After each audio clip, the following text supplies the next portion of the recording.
বিসমিল্লাহির রহমানির রহিম। সবাইকে আসসালামু আলাইকুম। এবং আমি খুব দুঃখিত রোদের মধ্যে আপনাদের অনেক অপেক্ষা করাইছি। আমি আপনার কাছে ক্ষমা প্রার্থনা যে আপনারা খুবই কষ্ট আর কি রোদে তাপে রোজা রেখে করছেন অনেকক্ষণ, তাই আমি খুব দুঃখিত। আমি এখানে বেশি কথা বলবো না, কারণ আমি বক্তব্য কি দেবো, আমি আমার ক্ষুদ্র চেষ্টা, আমি আপনাদের পাশে থাকার চেষ্টা করছি।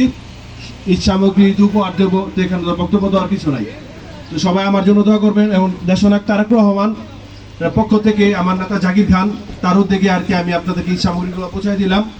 আর ইনশাআল্লাহ আপনাদেরকে সাথে নিয়ে আমি 6 নং ওয়ার্ড যেন ভালোভাবে শান্তি শৃঙ্খলাভাবে গঠন করতে পারি, সে দোয়া করবেন। কারণ দেখছেন তো আগামী দিনে সন্ত্রাসী আওয়ামী লীগের দোসররা কিভাবে 6 নং ওয়ার্ডে বিভিন্ন সন্ত্রাস চাঁদাবাজ হানাহানি মারামারি করছে। কিন্তু আমি আমার 6 নং ওয়ার্ডকে এমনভাবে প্রতিষ্ঠিত করব যে নারায়ণগঞ্জের 27টা ওয়ার্ড যেন আমার 6 নং ওয়ার্ডকে শান্তির প্রতীক হিসেবে, আইডল হিসেবে গণ্য করে। আমি আমার জন্য দোয়া করবেন। আমি রমজান মাস আর বেশি কথা বলবো না, আপনাদেরকে উপহার দেবো, ঈদ উপহার দেবো। আমি এখানে বক্তব্য দিকে করবো না। বাংলাদেশ জিন্দাবাদ, বাংলাদেশ জাতীয়বাদী দল জিন্দাবাদ, শহীদ জিয়া অমর হোক, খালেদা জিয়া জিন্দাবাদ, তারেক রহমান জিন্দাবাদ। আসসালামু আলাইকুম।